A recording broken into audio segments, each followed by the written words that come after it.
Hello, everybody. This is Dr. Cindy Schreiber here, your shyest therapist in the world. When I was a little girl, I was afraid of my own shadow.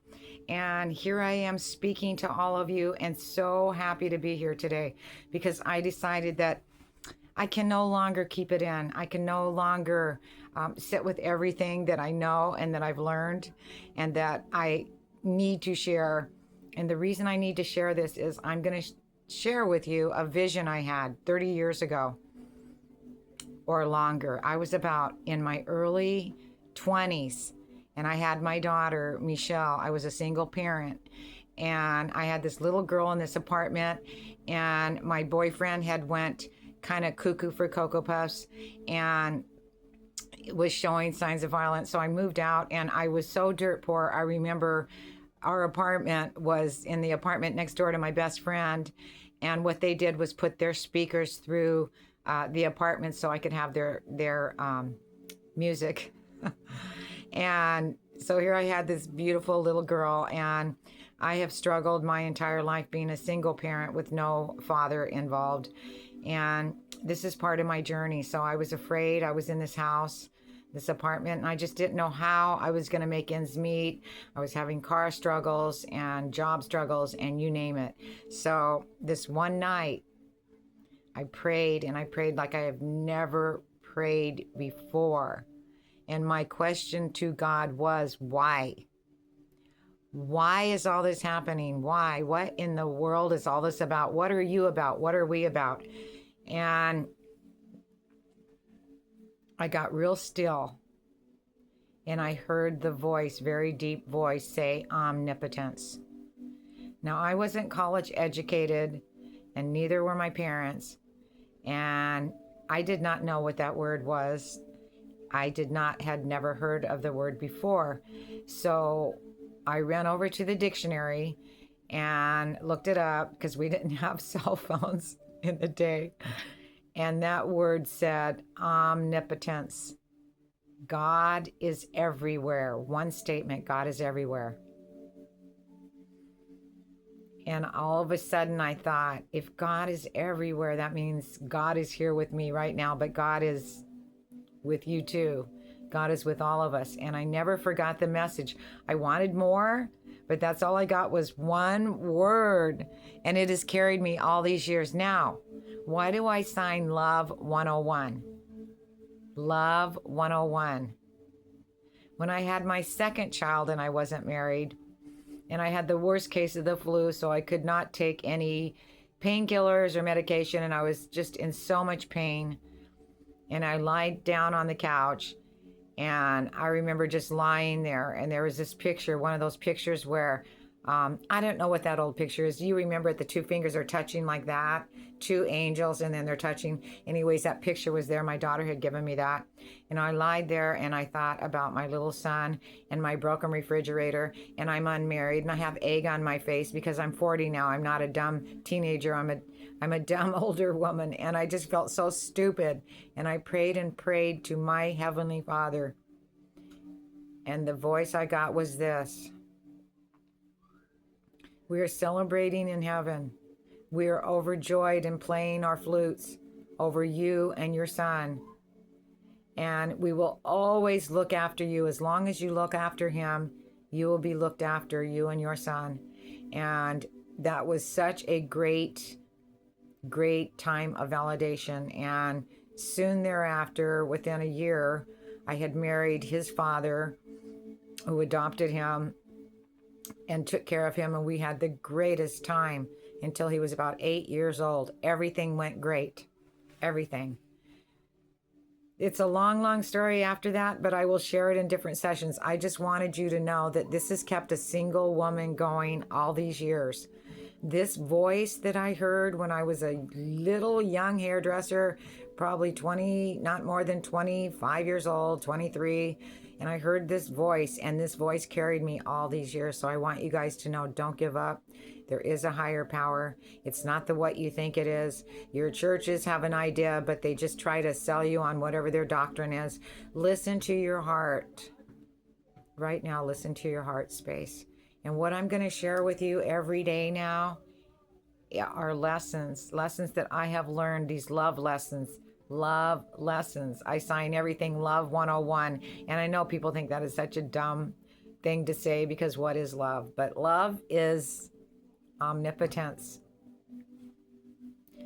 Love is the feeling you feel when you feel a feeling that you've never felt before.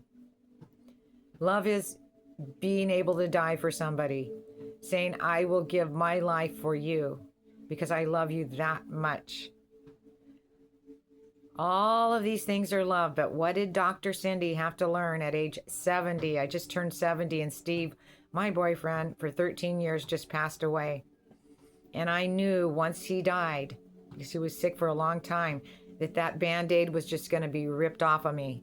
Because see, I'd been hiding. I'd been hiding with Stevie over there in Hollywood for 13 years, taking care of him. Feeling like I was 17 again. He had the hair to his waist. And I relived like when I was 17. I went back in age, but we were really in our mid-50s. And we milked being 45. My boyfriend, Steve Trinka, looked exactly like Ozzy Osbourne. The tour buses used to stop us. And he had the most beautiful voice and the most beautiful guitar player in the world. He taught some of the politicians' kids in this town. He went to USC, got straight A's in music. He was a force. But when he died, because I used to always say to my daughter, as long as I have my Stevie, I'm fine. Just leave us alone over here in Hollywood. But guess what happens, folks? You know this, but I had to learn the hard way. Nothing, not even your mate, lasts forever. One of you are going to go before the other. And then once they leave, I was left with the biggest friggin' hole in my heart, and my brain could not work. Okay, it could not work. And I was stuck. I just could not function. And I landed up with your daughter's life. And oh my God, an experience lifetime. We've not been getting along. We were by politics. And she went full frontal on with Trump and MAGA and got her a little Proud Boy for a boyfriend and moved him in.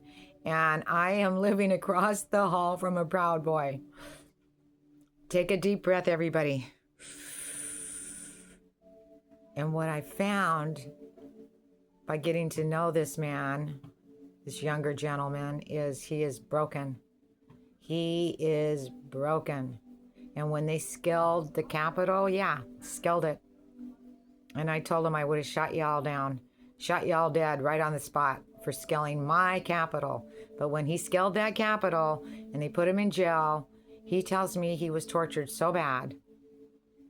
And now the government's going to give him 50 mil through Trump, which the way it's going, well, let's just not hold our breath here. But anyways, what I've had to deal with as a healer and an empath my entire life is crap. Okay? My son got addicted to hard drugs, fentanyl, methamphetamines, and anything in between. I have been dealing with him for about 13 years, and he comes and goes and does okay and then not so okay. So that's why I haven't been in my private practice. Yesterday he had taken off for 2 days, and I did not know if he was dead or alive. Yes, dead or alive. And how do you feel if you're not knowing if your kid is dead or alive? So I pretty much fell apart. Then he resurfaced, and I'm back together now. And I finally decided to do for you what I have done for myself, to not have gone nutso crazy with my daughter in MAGA and my son full-on addict. And here I sit, 70 years old. Let's all take a deep breath for that one. And I know I'm a boomer, and I know all the boomers that are listening know exactly what I'm saying. Boomers want to live forever. We're not ready to die. And I do not want to die burnout. I want to die, leave this planet that I have looked and seen, and tell the truth about everything. I love you. I love all sides. I love these crazy cult members because I feel for you. I feel more sorry for you and my daughter and everybody, because her life has not been going that great following Trump. She's been having one horrible struggle after fighting with her Proud Boy boyfriend. You see, because these people are all on ego. And now that the Epstein files came out, they are running scared and the lies are flying. And here we sit everybody, what I want to help you with is to learn to live through all this, because what an exciting time to be alive. That's what I thought on my walk today, walking my dog. When I looked at people, I wasn't quite so shy. I would look at them straight in the eye and say, hello. I even said good morning to a couple walking across the street. Everybody is so much into their own selves and so walls up that it's just, we're near the city, and it's just not like when you don't live in the city. But anyways, I love you. I love everybody. And I have learned through all of these years a million techniques, a million for relaxation. And yes, when they wrote the book on anxiety and stress, they put my picture there next to my Mamie's. Oh my God, does anxiety with depression run in our family? If you hear a loud noise, I'm the one to scream. Okay? If we all get locked in an elevator, I'm the one to panic. Okay?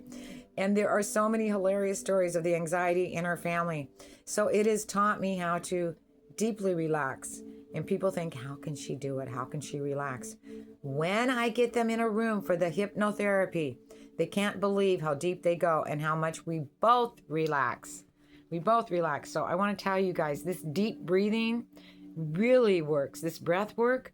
I heard people reacting to this video of the girl that's on Instagram, and she says F this and F that, and she's really clever about your vagus nerve and relaxation. And the people were relaxing to her and saying, I've never deep breathed like that before. I've never loosened up my neck. I've never done these exercises, and it feels so good. So that's what Mind Body's about. I'm a hypnotherapist at the doctorate level, so I can really, really go deep in there. And what happens when we go deeply inside? We get past all the damn masks. Yes, and we will go through what the masks are. That is your front you put on every day. Hi, I'm good. I'm happy. Hee. How are you? Happy, happy, happy. And underneath, we're not happy. Okay, it's all a big front. And if we're happy for too long with that happy face, we start to not even know who we are. So I'm about dealing with Carl Jung, and taking off the mask and dealing with these things. Therapy is an inside job. It's not between you and the therapist. It's between you and your shadows. And what the shadow is all this stuff that these people are pushing on to us. Okay, that is their shadows in politics. When they're saying you, they have not dealt with their own personal demons inside. We all have shadows, suppressed stuff that we didn't deal with, whether it's our shyness, whether it's our anger, whether it's our addiction, our rage, our obesity. So I'm here to help you, because whatever you need to deal with, I'm your girl. I used to think I had all the answers, and then I went through a period where I thought I have no answers. I completely need a medical professional, and lock me up in a spa for a week. Let me sleep and just please me, love me, help me. And then I finally realized self-love. When I told you I got burnout at 70, it's because I was the glue for my unstable kids. I wasn't married when I had them, and I picked up the pieces for their fathers. Okay? And I got really strong about it, but now it's up to my kids. Okay, to help mom too through this life, to help mother, because you'll never have mother love like your mother. I love you all. I adore you. I wanted to give you a little trajectory of my life and let you know, if I could make it at age 15 getting pregnant, okay, at age 19 getting married, at 20 getting divorced, at 21 wanting to kill myself, having suicidal ideation, okay? Going to live with my Mamie and deciding to go to beauty school with a little 4-year-old. Going on all the buses over in Orange, California, becoming a hairdresser, but always loving psychology. Joining the junior college at age 30, not knowing how to do papers, not knowing how to do math, having to get the GED, having to do everything before that, and taking remedial classes just to get up to par. Spent 12 years at the junior college. Doing hair the whole time, raising my daughter and helping my mother, who was a senior, and my grandmother. Hello. Then I went all through Cal State Fullerton, never thinking I could have ever got into a 4-year college. But I did.